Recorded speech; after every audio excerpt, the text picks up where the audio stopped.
Chapter 19.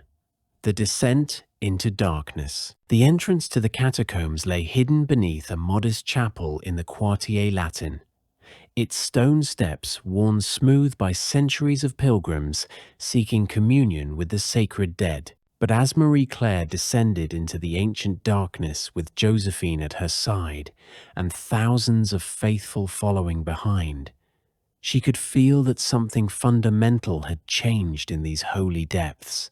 The air itself was wrong, too thick, too cold, carrying whispers in languages that predated human speech. The walls, carved with Christian symbols and lined with the bones of 6 million souls, now bore stains that shifted and moved when observed directly.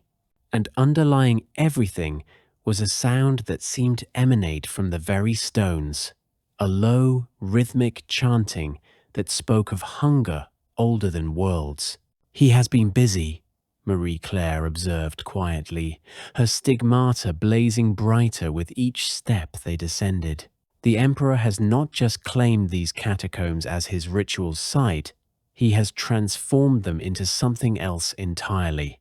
Behind them, Cardinal Fesch carried a reliquary containing fragments of the true cross, its light struggling against the oppressive darkness that seemed to press in from all sides. "The consecration of this place goes back nearly 2 millennia, he said, his voice tight with concern.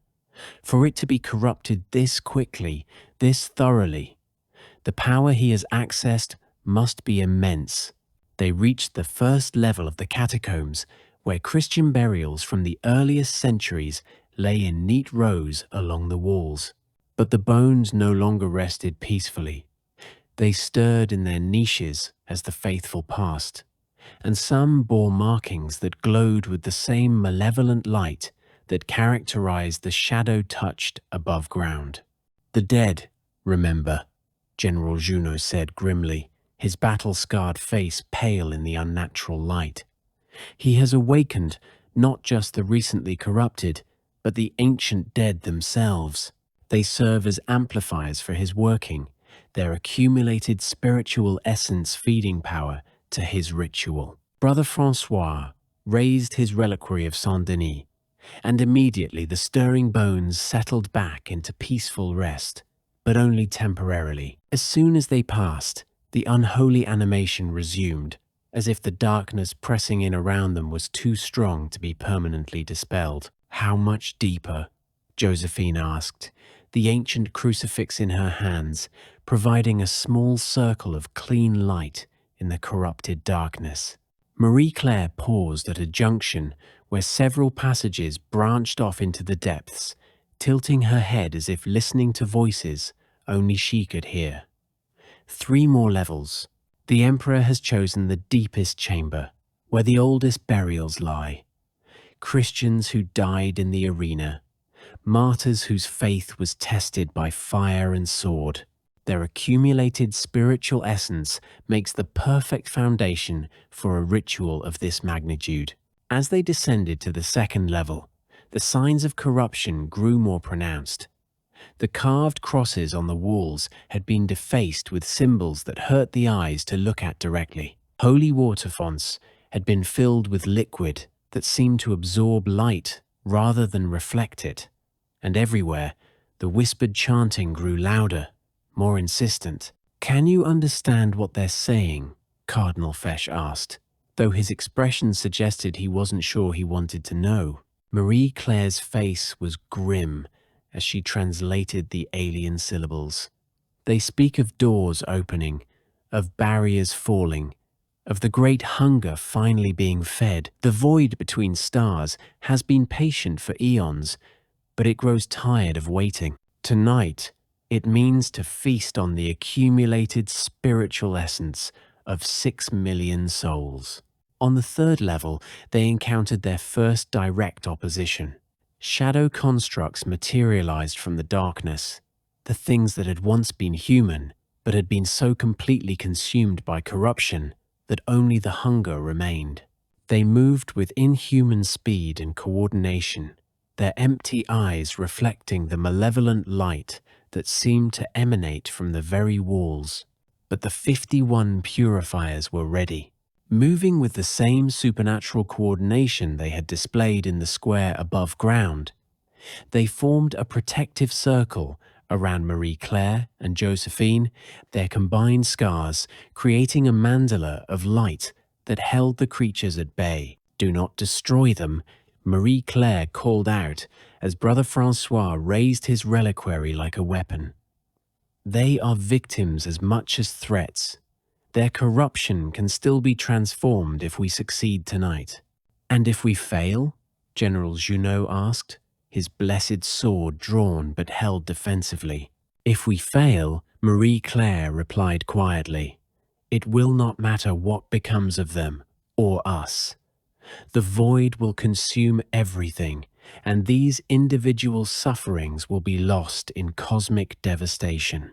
They fought their way deeper, each level presenting greater challenges. The architecture itself seemed to shift and change, passages leading in directions that violated physical law, stairs descending further than should have been possible given the known dimensions of the catacomb system. "He has begun to tear holes in reality itself," Cardinal Fesch observed as they navigated a corridor that seemed to bend back on itself impossibly. "The boundaries between our world and the void are already breaking down." On the fourth level, deeper than any official maps showed the catacombs extending, they could hear the chanting clearly now. 27,000 voices speaking in perfect unison, their words creating harmonics that made the stone walls vibrate and crack. But underneath that terrible chorus, Marie Claire detected something else, a soft counterpoint of whispered prayers, barely audible but persistent. "The purified souls," she said with growing hope. "They remember salvation, and they're fighting back the only way they can, through faith itself." The final descent led to a vast circular chamber that had not existed in any architectural plan of the catacombs. The walls were lined with alcoves, containing the bones of the earliest Christian martyrs, but these remains now glowed with corrupted light, their accumulated spiritual essence being drawn into the ritual taking place at the chamber's center. What they saw there would haunt the survivors' dreams for the rest of their lives. 27,000 shadow-touched souls stood in perfect geometric formation, their bodies arranged in concentric circles that formed a massive ritual sigil. At the very center, on an altar that seemed to be carved from a single block of obsidian, lay the thing that had once been Napoleon Bonaparte.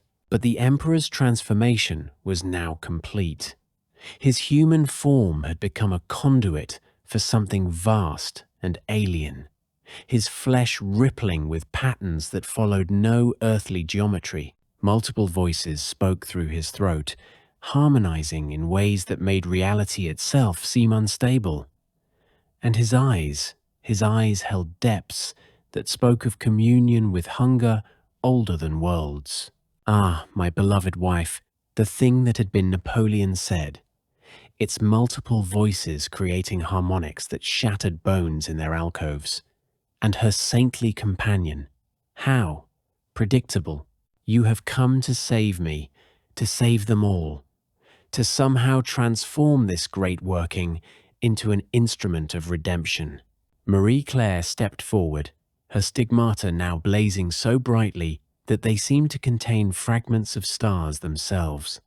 "We have come to offer you a choice, Napoleon Bonaparte, the same choice every soul must make in the end, darkness or light, despair or hope, the void that consumes or the love that transforms."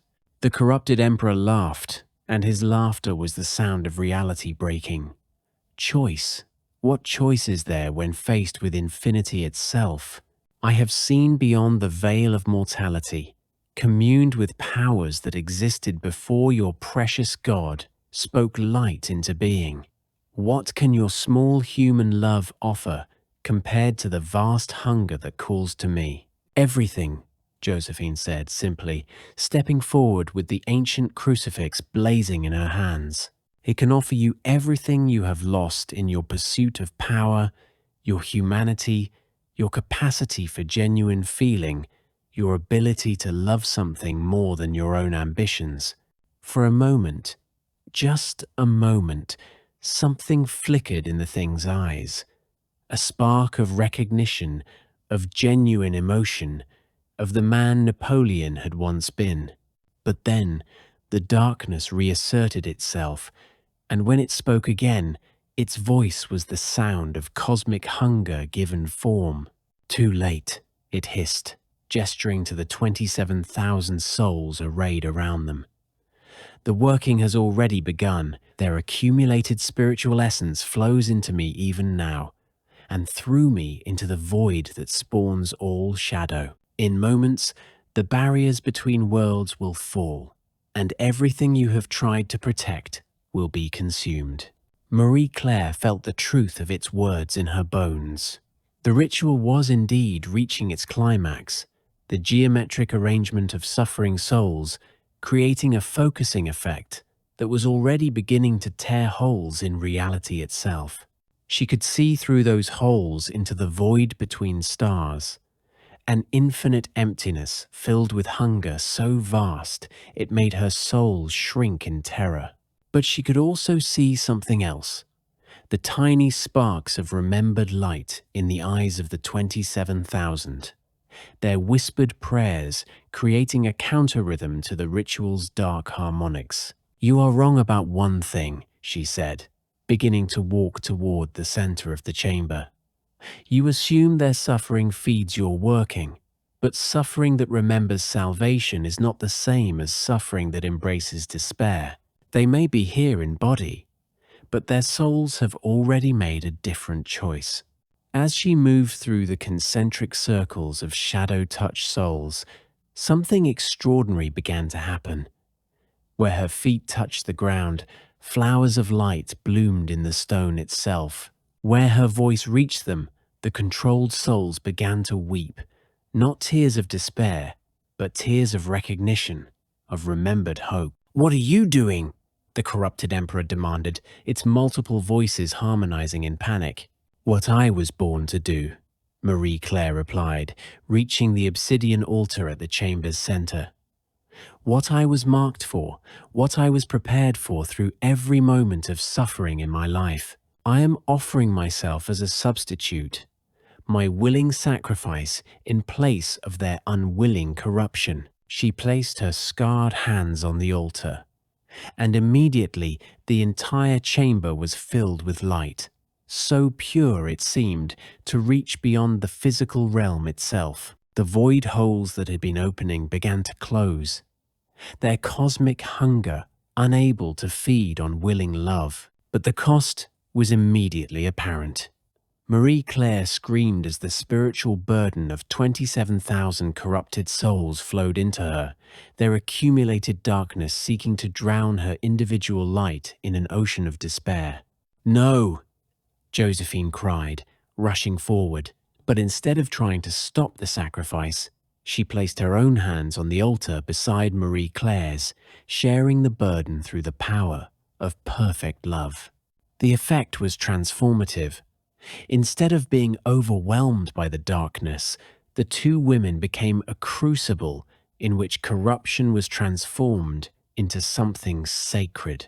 Their combined love, one human, one transcendent, created a resonance that spread through the entire chamber, reaching into every shadowed soul and offering them a choice between the darkness that claimed them and the light that called them home. One by one, then in groups, then in vast waves, the 27,000 began to choose light over darkness, hope over despair, love over the void that had claimed them. As they made that choice, their spiritual essence flowed not into the corrupted emperor's ritual, but into the willing sacrifice taking place at the altar. "Impossible!"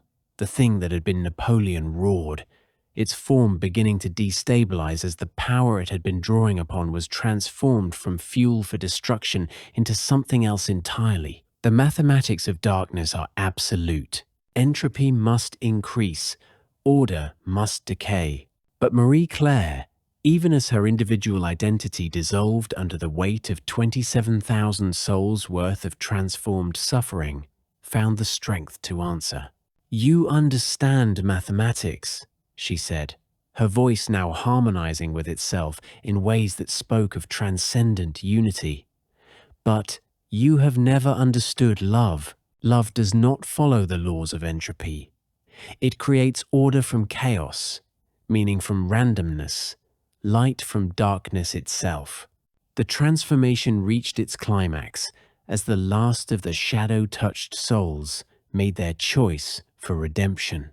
The vast spiritual energy that the Emperor had meant to use to tear open permanent doorways to the void was instead channeled through the willing sacrifice at the altar, transformed from an instrument of destruction into the greatest act of creation the world had ever witnessed. Light erupted from the chamber with such intensity that it could be seen from the surface of Paris, blazing up through hundreds of feet of stone and earth, to announce to the city above that salvation had come at the ultimate price. When the radiance finally faded, the chamber was transformed.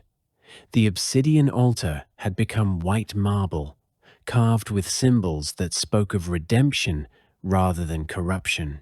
The shadow-touched souls stood free, their eyes bright with tears of joy as they remembered who they had been before darkness claimed them.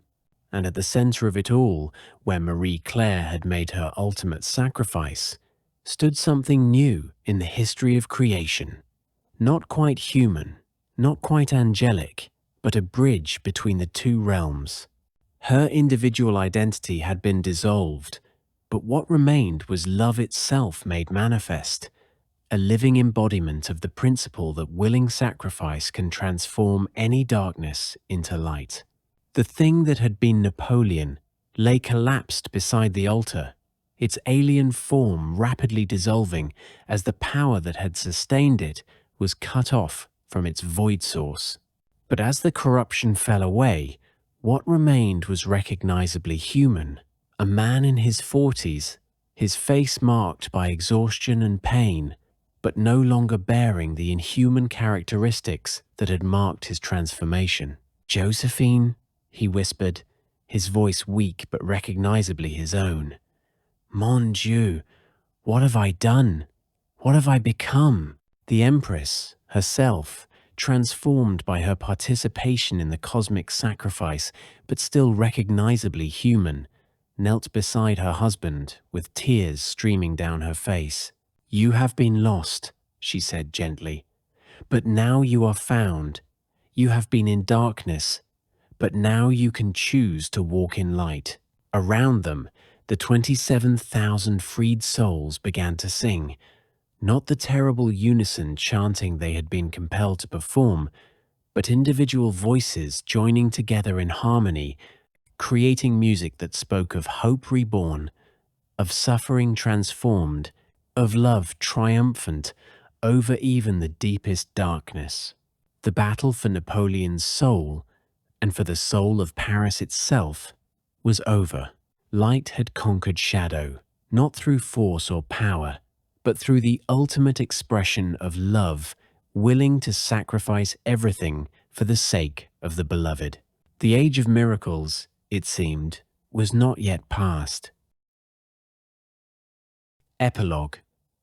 The New Dawn.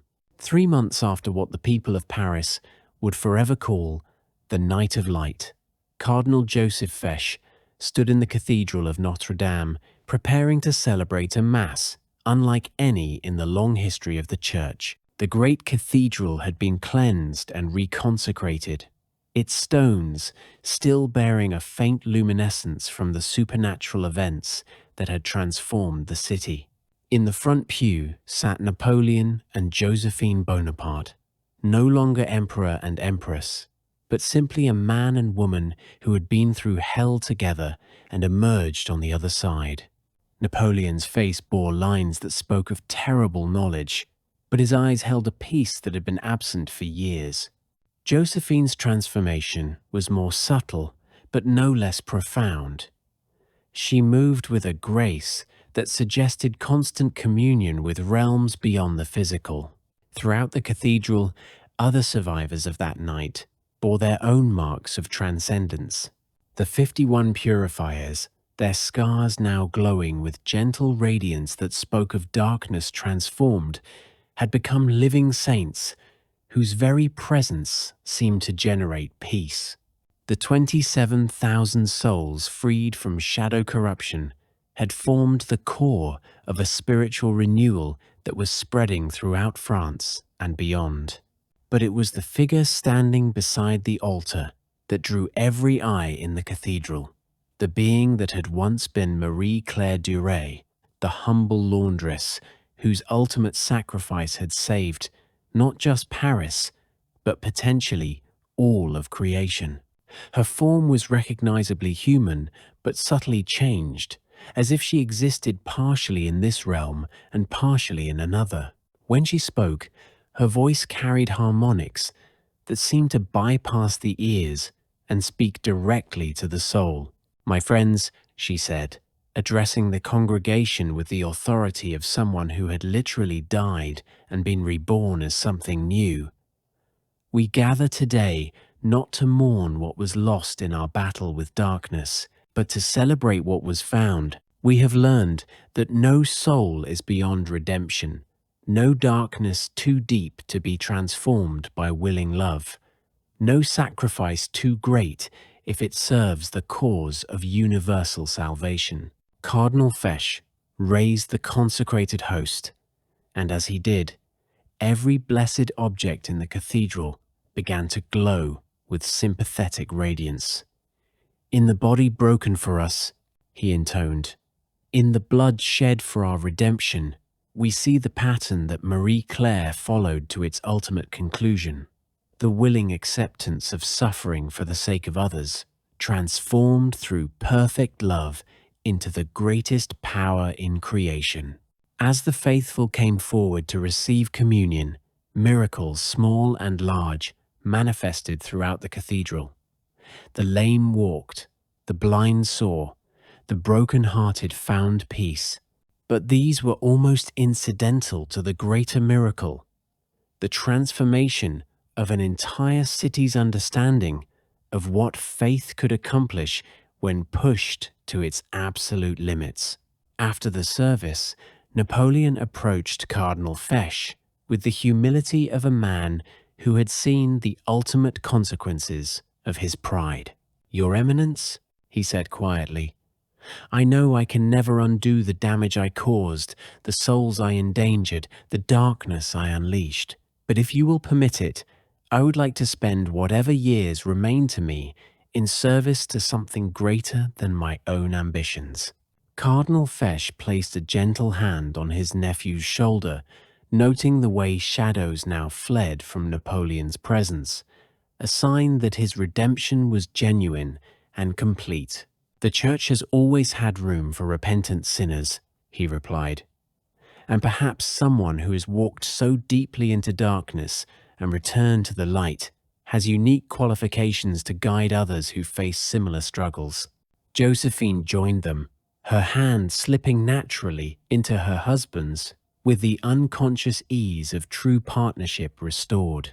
"We have spoken of establishing a sanctuary," she said, "a place where those touched by supernatural corruption, in all its forms, can find healing and hope.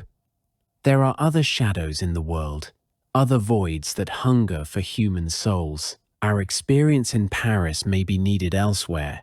As they spoke, Marie-Claire approached, her transformed presence causing the very air around her to shimmer with barely visible light. "The work is indeed far from over," she confirmed, her voice carrying knowledge of cosmic scope. "What we faced here was only one tendril of a vast darkness that spreads throughout creation. But we have proven that even the deepest shadow can be conquered by love willing to sacrifice everything." She looked out through the cathedral's great windows at the city of Paris, where the lights seemed brighter than they had in years, where people moved with purpose and hope, where the very stones seemed to hum with renewed vitality. And we have created something new, she continued. A template, a pattern that can be followed by others who face similar darkness. The willing sacrifice of one for the redemption of many, love transforming suffering into something sacred, individual heroism transcending personal limitations to achieve cosmic significance. Brother Francois, his reliquary of Saint-Denis, now permanently radiant with transformed light, stepped forward to join the conversation. The Pope has asked for a full account of what happened here, he reported. There is talk of new saints, new theological principles, perhaps even a new understanding of what martyrdom can accomplish in the modern age. Cardinal Fesch nodded thoughtfully. The Church has always grown through its encounter with the miraculous. What we witnessed here, the transformation of ultimate sacrifice into ultimate salvation, will reshape Christian theology for centuries to come. As the afternoon sun streamed through the cathedral's stained glass windows, casting patterns of light that seemed to dance with supernatural purpose, the survivors of the Night of Light made their plans for the future. Some would travel to other cities where similar darkness had been reported. Others would remain in Paris to nurture the spiritual renewal that continued to spread through the population. All would carry with them the knowledge that no darkness is absolute, no evil insurmountable, no soul beyond the reach of redemptive love. Napoleon and Josephine walked together through the streets of Paris as evening fell, marveling at how the city had been transformed. Where shadow corruption had once spread, gardens now bloomed. Where despair had reigned, laughter could be heard from open windows. Where the void had threatened to consume everything, life flourished with renewed vigor. "Do you regret it?" Josephine asked as they paused beside the Seine, watching the lights of the city reflect in the water like earthbound stars. The empire, the crown, all the power you accumulated and then lost? Napoleon was quiet for a long moment, considering not just her question, but the man he had been, the thing he had become, and the person he was now struggling to become. "I regret the suffering I caused," he said finally. "I regret the souls I endangered, the darkness I unleashed, the corruption I embraced. But if losing all those things was the price of finding this," he gestured at the transformed city around them, at the peace in his wife's eyes, at the quiet contentment in his own heart. "Then it was the best bargain I ever made." Above them, the stars shone with unusual brightness, as if the entire cosmos had been subtly transformed by the events in Paris. And perhaps it had, for when light conquers darkness at the deepest level, when love transforms suffering into something sacred, when individual sacrifice achieves cosmic significance, the very fabric of reality itself is strengthened. In the years that followed, the story of the Night of Light would spread throughout Europe and beyond. Some would dismiss it as collective delusion, others as political propaganda. But those who had the eyes to see would recognize in it a truth more fundamental than history, the truth that no darkness, however deep, can ultimately triumph over love, willing to sacrifice everything for the sake of others. The age of miracles, they would learn, is always the present age for those with faith enough to participate in them. And in a small chapel in the Quartier Latin, built over the entrance to the catacombs where cosmic salvation had been achieved, a simple plaque would commemorate the ultimate sacrifice of a humble laundress who had loved greatly enough to save not just a city, but the very principle of hope itself. "Greater love hath no one than this, that they lay down their life for their friends. But greatest love of all is this, that they transform their very soul into light, that others might find their way home from darkness." In memory of Marie Claire Duret, servant of God, saint of the impossible. who proved that even death itself is not too great a price to pay for the salvation of those we love. The end.